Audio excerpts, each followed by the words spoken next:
Hello friends, जैसा कि आप सभी लोग जानते हैं हम ट्रांसलेशंस पर अध्ययन कर रहे हैं। तो फ्रेंड्स, आज के वीडियो में हम use of know how to का यूज देखेंगे, यानी नो हाउ टू का प्रयोग हम कैसे कर सकते हैं। और किसी व्यूअर ने पूछा था आजकल फैशन जोरों पर है, इस प्रकार के ट्रांसलेशंस को कैसे हम ट्रांसलेट कर सकते हैं। तो इस वीडियो में मैं आपको ऐसे भी ट्रांसलेट करना सिखाऊंगा। तो फ्रेंड्स, जैसा कि आप देख सकते हैं use of know how to, यानी कि नो हाउ टू का प्रयोग। तो पहले फ्रेंड्स हम इसका प्रेजेंट में यूज देखेंगे, प्रेजेंट इंडेफिनिट। तो इसका मतलब होता है आता है, आती है, या आते हैं, या जानता हूं, या जानती हैं, जो प्रेजेंट में आपको देखने को मिलेगा। तो जो आपके सिंगुलर सब्जेक्ट हैं फ्रेंड्स, सिंगुलर सब्जेक्ट जैसे ही यानी वह मेल के लिए, सी यानी वह फीमेल के लिए, इट नेम, और आपके जितने भी सिंगुलर सब्जेक्ट है उनके साथ आपको नोज, हाउ टू प्लस क्रिया की फर्स्ट फॉर्म का प्रयोग करना है। और जो आपके प्लूरल सब्जेक्ट हैं, प्लूरल सब्जेक्ट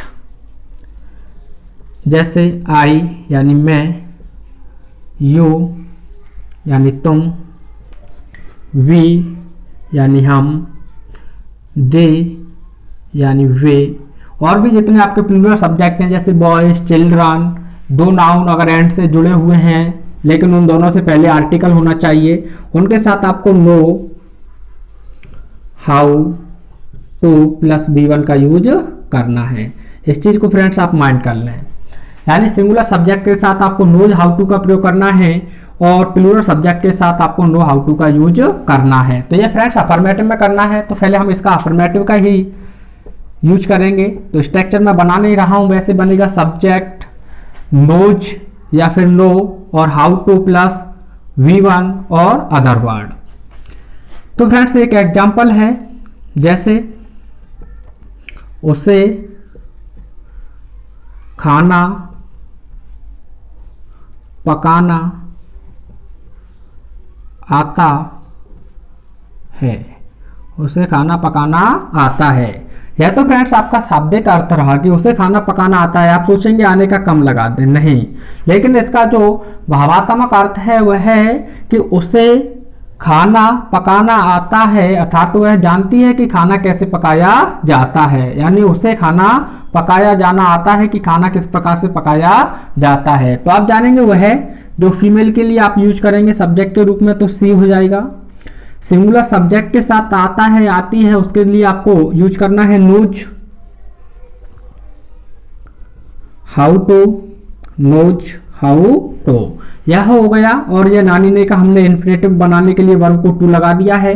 पकाने का जो फर्स्ट फॉर्म होता है फ्रेंड्स वह होता है कुक, और आप जानते हैं भोजन यानी खाना जो होता है आपका नाउन, उसके लिए लिख देंगे आप फूड।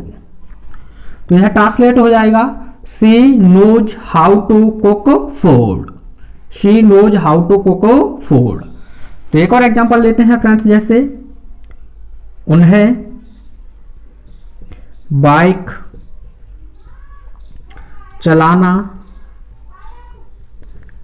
उन्हें बाइक चलाना आता है, उन्हें बाइक चलाना आता है, अर्थात उन्हें कैसे बाइक चलाई जाती है यह जानते हैं। इसका कहने का मतलब है कि उन्हें बाइक चलाना आता है, अर्थात तो वह बाइक चलाना जानते हैं कि बाइक कैसे चलाई जाती है। तो उन्हें की, तो देख रहे हैं वे यानी उन्हें, तो उसके लिए आप यूज करेंगे दे।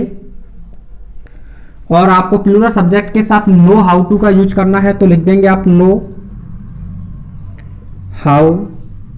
नानी ने के लिए आप जान रहे हैं तो टू, वर्ब का फर्स्ट फॉर्म लिख देंगे ड्राइव या राइड, राइड भी लिख सकते हैं फ्रेंड्स, ड्राइव, और बाइक के लिए द बाइक। सब्जेक्ट हो गया दे, प्लूरल सब्जेक्ट के लिए आता है यानी जानते हैं कैसे, तो नो हाउ टू, और वर्ब लिखा आपने ड्राइव, तो यह आपका इन्फिनेटिव वर्ब बन गया टू ड्राइव, और बाइक के लिए द बाइक। तो they know how to drive the bike. एक और एग्जांपल लेते हैं फ्रेंड्स, जैसे तुम्हें पत्र लिखना आता है। तुम्हें पत्र लिखना आता है अर्थात तुम जानते हो पत्र कैसे लिखा जाता है, इसका कहने का मतलब है। तो तुम्हें के लिए आप लिखेंगे फ्रेंड्स यू। अब प्लूरल सब्जेक्ट है, तुम्हें तो जानते हैं नो हाउ टू का यूज करना है आपको। नो हाउ टू, अपने नानी ने के लिए टू लगा दिया। लिखना आपका फर्स्ट फॉर्म बचा है तो राइट, और पत्र के लिए आ लेटर या द लेटर। इस प्रकार से बना सकते हैं। एक और फ्रेंड्स लेते हैं you know how to write a letter. जैसे चपरासी को घंटे बजाना आता है।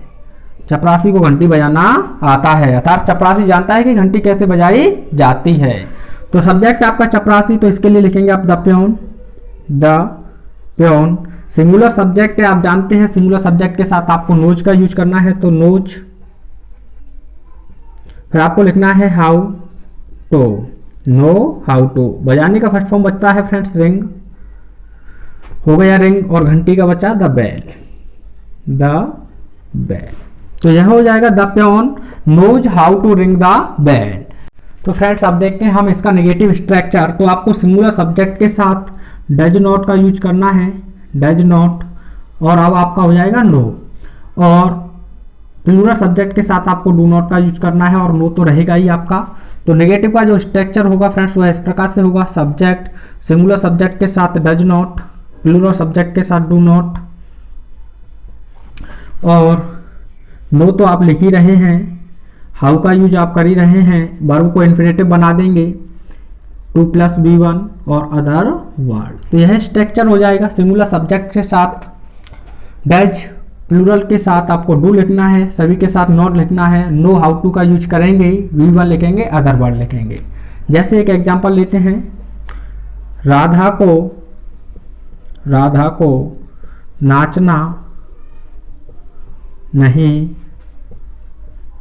आता है। राधा को नाचना नहीं आता है अर्थात राधा नहीं जानती है कि कैसे नाचा जाता है। नेगेटिव आपको देखने को मिला है। सब्जेक्ट आपका राधा, सिंगुलर सब्जेक्ट है फ्रेंड्स, तो आपको डज नॉट का यूज करना है।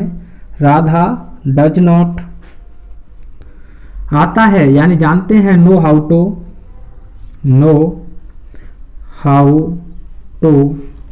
Radha does not know how to, और जो फर्स्ट फॉर्म होगा फ्रेंड्स वह होगा डांस। तो Radha does not know how to dance. अगर आपको कहना है हमें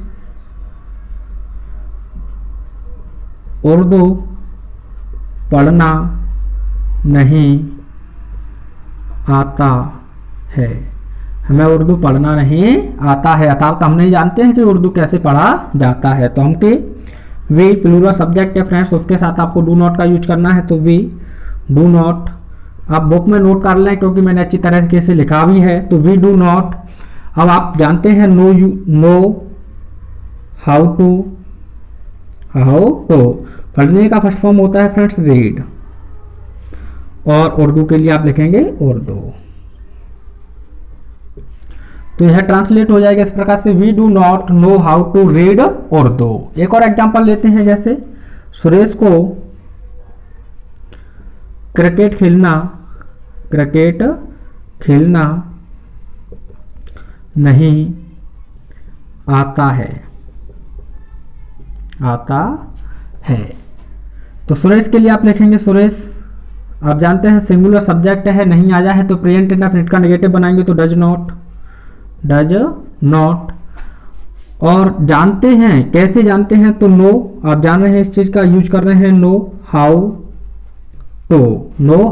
टू, नानी के लिए आपने टू लगा दिया, खेलने का फर्स्ट फॉर्म हो जाएगा प्ले। अब बचता है आपका क्रिकेट, तो क्रिकेट के लिए क्रिकेट, CRICKET। तो Suresh does not know how to play cricket. इस प्रकार से आप बहुत सारे सेंटेंसेज को ट्रांसलेट कर सकते हैं। तो फ्रेंड्स आप देख लेते हैं इसका हम इंट्रोगेटिव में स्ट्रक्चर, जिससे आपका यह अच्छी तरह से क्लियर भी हो जाएगा। आप इन्हें अच्छी तरह से माइंड कर लें फ्रेंड्स, क्योंकि जब आपको स्टोरी बनाना होगा तो इनकी आवश्यकता पड़ेगी। तो इंट्रोगेटिव में आपको सब्जेक्ट से पहले केवल डू और डज का यूज करना है, वो भी सब्जेक्ट के अकॉर्डिंग ही। अगर आपका सिंगुलर सब्जेक्ट है तो आप डज लिखेंगे और प्लूरल सब्जेक्ट है तो आप डू लिखेंगे। सिंगुलर के साथ डज और प्लूरल के साथ डू। इंट्रोगेटिव, लेकिन यह फ्रेंड्स क्या से स्टार्ट होने वाला होगा, जिसमें आपको डू डज पहले लिखना होगा। अगर क्या बीच में आता है तो फिर इसका इंग्लिश आप बॉट बनाते हैं। तो एक एग्जांपल लेते हैं, क्या उसे कपड़े सिलना आता है। क्या उसे कपड़े सिलने आता है, अर्थात क्या वह जानता है कि कपड़े कैसे सिले जाते हैं। क्या से स्टार्ट हुआ है तो हेल्पिंग वर्ब से आपके इंग्लिश में ट्रांसलेशन की शुरुआत होगी। उसे यानी सिंगुलर है वो है, तो उसके लिए आप यूज करेंगे डज। उसे के लिए लिख देंगे आप ही। तो सब्जेक्ट से पहले आपको हेल्पिंग वर्ब यूज करना है तो डज ही। अब आता है जानते हैं तो नो हाउ।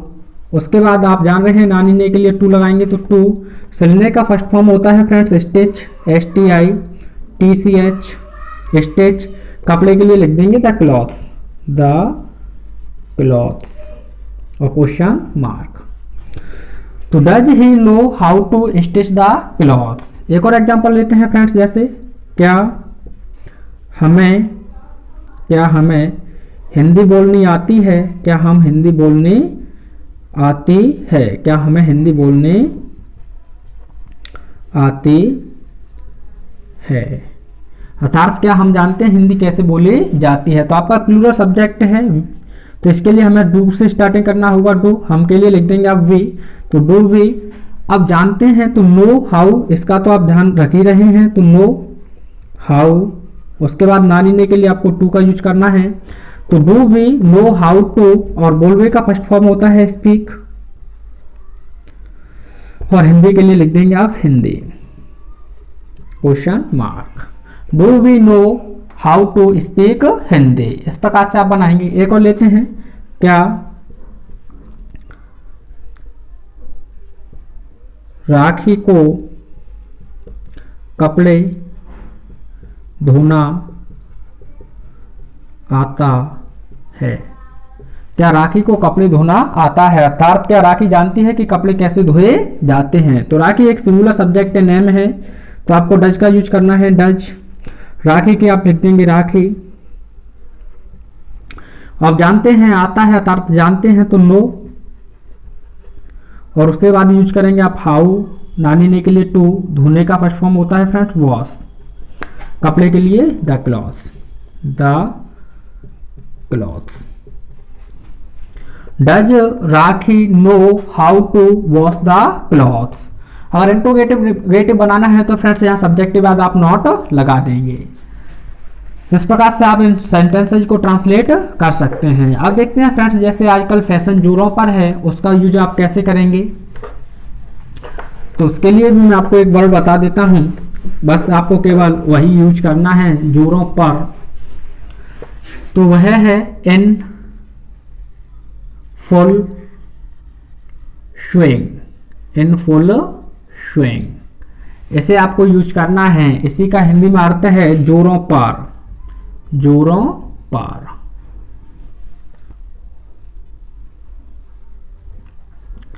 जैसे आजकल आप कह सकते हैं कोविड-19 जोरों पर है, आजकल कोविड-19 जोरों पर है। तो पहले आपको लिखना है आजकल। तो आज के लिए आप लिख सकते हैं आजकल के लिए नाउ आ डेज। उसके बाद आपको कॉमा देना है। आप लिख सकते हैं इन दीज डे या फिर आप लिख सकते हैं टुडे। ठीक है, तो नाउ आ डे ज़्यादा बेहतर रहेगा। सब्जेक्ट हो जाएगा कोविड-19, तो इसे न्यू की तरह लिख देंगे कोविड-19। है के लिए आप यूज करेंगे इज, कोविड-19 इज जोरों पर इन फुल स्विंग, इसे यूज कर देंगे इन फुल स्विंग। तो यह ट्रांसलेट इस प्रकार से हो जाएगा now a days covid is in full swing. एक और एग्जांपल लेते हैं फ्रेंड्स, जैसे आजकल फैशन जोरों पर है, जोरों पर है। आजकल फैशन जोरों पर है, तो आजकल के लिए आप जान रहे हैं नाउ अ डेज, नाउ अ डेज। फैशन के लिए आप लिख देंगे फैशन, फैशन सिंगुलर सब्जेक्ट है तो एज का यूज करेंगे as. Nowadays fashion as जोरों पर है तो in full swing, in full swing, in full swing. तो यह इस तरह से हो जाएगा, nowadays fashion is in full swing. जैसे आपको कहना है इन दिनों, इन दिनों, इन दिनों परीक्षा की तैयारी, परीक्षा के लिए तैयारी जोरों पर है। तो फ्रेंड्स आप जानते हैं इन दिनों यानी इन दिनों में, चाहे तो आप इसे अंत में यूज कर सकते हैं या फिर शुरुआत में कर सकते हैं, तो इसे इस बार अंत में यूज करेंगे। तो परीक्षा के लिए तैयारी, तैयारी के लिए लिखेंगे आप द प्रिपरेशन, प्रिपरेशन ऑफ, या आप लिख देंगे के लिए कि फॉर, फॉर द एग्जाम या for exam, the preparation, preparation of for exam, the preparation for exam is जोरों पर तो in full swing, in full swing इस चीज का यूज कर देंगे। तो ऐसे हो जाएगा the preparation for exam is in full swing. इन दिनों, तो इन दिनों में, in these days, in these days. जैसे अगर आपको कहना है आजकल आईपीएल जोरों पर है, आजकल आईपीएल जोरों पर है, आजकल आईपीएल जोरों पर है, तो आप लिखेंगे नाउ अ डेज, नाउ अ डेज। सब्जेक्ट हो जाएगा आपका आईपीएल, तो आईपीएल है के लिए आप यूज करेंगे एज, और जोरों पर तो in full swing, in full swing. Now a days IPL is in full swing. इस प्रकार से आप ट्रांसलेट करेंगे। तो फ्रेंड्स एक प्रश्न आपके लिए है जिसे ट्रांसलेट करके कमेंट बॉक्स में सेंड करना है।